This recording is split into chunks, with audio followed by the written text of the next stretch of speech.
Welcome to the Glenn Beck program. Last week, I asked you to make a choice, and it was all about pie. Did you miss it? Well, that's why you have to set your DVR, but that's a different story. Tonight, I ask you, how do you define a radical?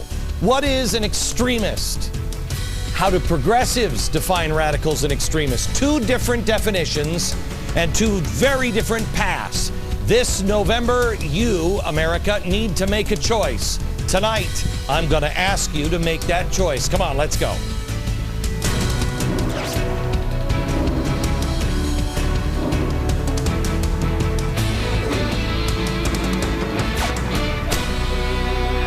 Well, hello, America. The New York Times is reporting, apparently, I don't read it, the president is now looking at his economic advisors, and they are, quote, looking for ways to help Democrats alter the course of the midterm elections. Wow, that sounds presidential.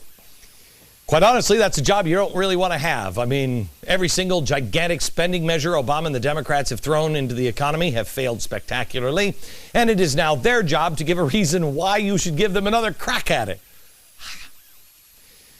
You know, when your best and really only talking point for the last couple of years is, it's George Bush's fault, you've got some problems. But here's the good news. If you can just make it to the election, it's great, because you're going to transition, mark my words, they will transition from it's George Bush's fault to it's the Republicans' fault, this do-nothing Congress that, here it comes.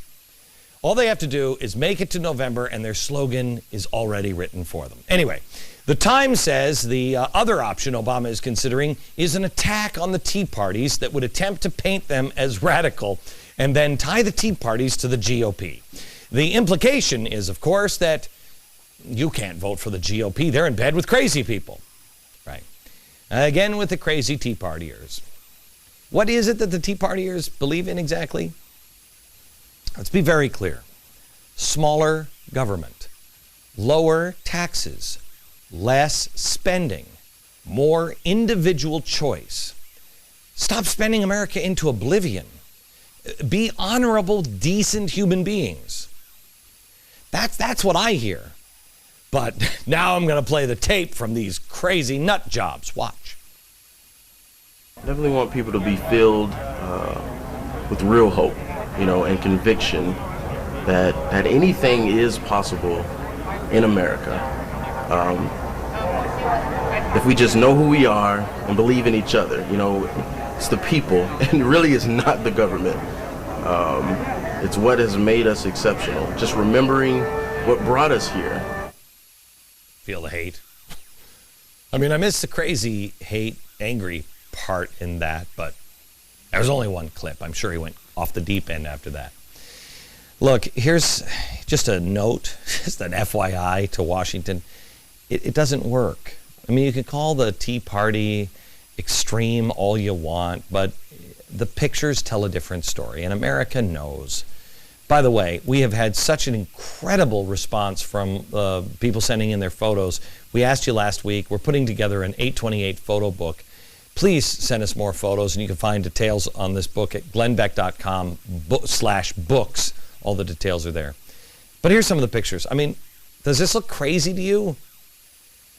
I mean, if that looks crazy to you, well, then there's a good chance that Marxist candidate running against Christine O'Donnell in Delaware is looking pretty good. You're like, I don't know, the Marxist is looking pretty good. Now, the latest on this is that the White House has responded to say this story is 100% true. So why am I reporting it?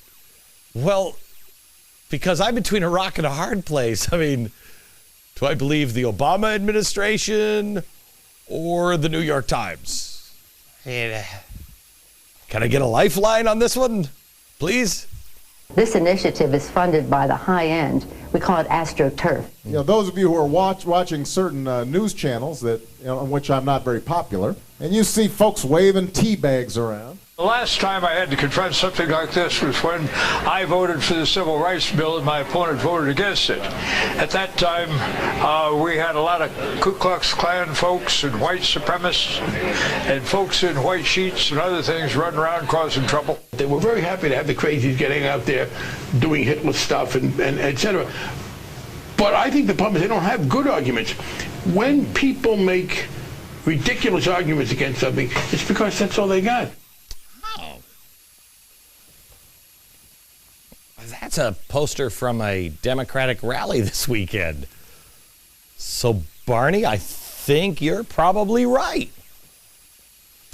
All right. So I think we're going to go with Times. The Obama administration, has been pretty clear on how they view the Tea Parties. Now it's just whether they think it will actually help them. A radical fringe element, very, very dangerous. That's what Obama believes the Tea Parties are. Well, let's start here tonight. Let's start with a definition of radical. And this is not, we're not trudging old ground. I know it seems this way, but it is actually going someplace. Marked by a considerable departure from the usual or traditional, extreme, to make extreme changes in existing views, habits, conditions, or institutions. Now, which one is the radical group? The one that says, let's go with the Constitution, or the one who says, really, I don't have to go through the Senate? Which one? You saw the crazy clips of the Tea Parties in the 828 crowd. Yeah, they want smaller government. They want to talk to their imaginary, friend in the sky. But what about these people? What do these people believe? Isn't it interesting that we're talking about radicals in the Tea Party, but we're not talking about these actual 1960s radicals? Here's what they have done. Here's the tree of revolution. We've shown this to you over the last year or so. They're actual revolutionary, let's change America through revolution kind of guy. Now, here's what they've done now that they've gone legitimate and they have become the power in Washington. Here's what they've done. They've done all kinds of great little things here. They've passed an $800+ billion bill, 2,000 pages, that nobody who voted on it even read it. And it was written by leftist radicals from the Apollo Alliance. The Apollo Alliance. Can I ask you something? Did you elect John Podesta? Did you elect Wade Rathke? Because I didn't. How about Jeff Jones? Did you elect him? Do you even know who he is? He's a Weather Underground guy. Did you elect him? Because he was part of the Apollo Alliance, spending your money. Okay. They also had no problem using Deem and Pass to pass a $1 trillion health care bill. Another 2,500-page bill that nobody read. You voted on it. Obama said he wasn't concerned about the procedural rules. What is this? A departure from the usual or traditional. Radical. You see? Nancy Pelosi told us we have to vote for the bill to find out what's inside. Is that usual? Or is that radical? You decide. We had multiple people praise Mao Zedong. I've never seen that before. He was a murderer in China, mass murderer. Countless in the administration have openly said that they're anti-free market. That's not usual. Obama has traveled to other countries for the express purpose of slamming America, calling us arrogant, highlighting our mistakes, going on an apology tour. I've never seen that happen before. They circumvented the system when they didn't have the political will to pass cap and trade. The EPA just took the first step and said, yep, it's dangerous, and we're going to go ahead and regulate it. Then the administration was set to use the National Endowment for the Arts to promote art propaganda, the president's health care plan and other items, all set to do that. They banned deep water drilling, although a judge overturned the ban, then they reimposed the ban, even though it's killing jobs in the Gulf. And while it's killing jobs in the Gulf, we're giving tons of money to Mexico and Brazil, in Mexico's case, to drill in the place where we said no more drilling. Does that make sense? The president is also now the president of a U.S. car company. When Congress stalled Obama, he just said, I'll just use executive orders to get the job done. I could go on and on and on. But let me just leave you with this one. The NEA, the National Association of Education. They said Saul Alinsky's Rules for Radicals, that's recommended reading. That is the National Education Association. That's for teachers. Who's the radical here? Hint, radical is in the title. And you know who this book is dedicated to? I love this. Right here. The first radical known to man who rebelled against the establishment and did it so effectively that he at least won his own kingdom. Lucifer. See, recommending rules for radicals for our teachers and our students, and it's dedicated to Lucifer.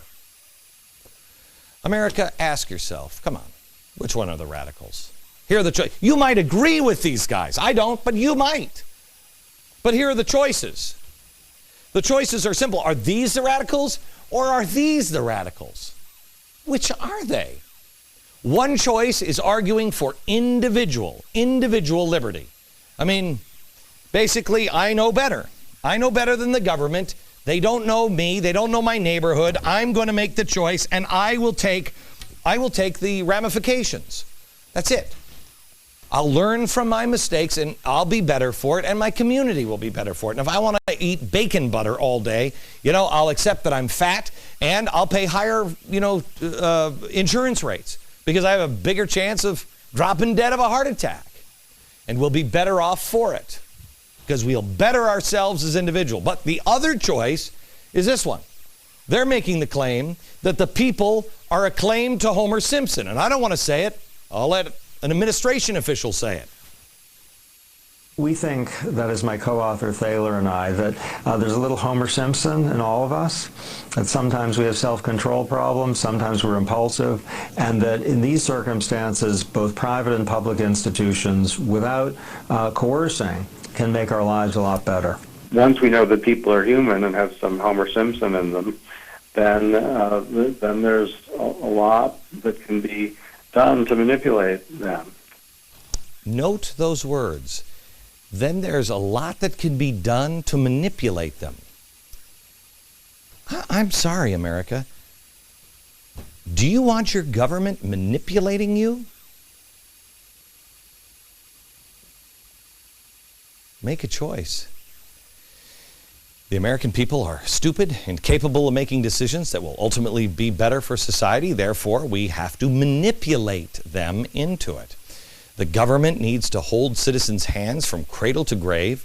The very latest who holds this worldview in the administration, who says you're just like Homer Simpson, is Elizabeth Warren.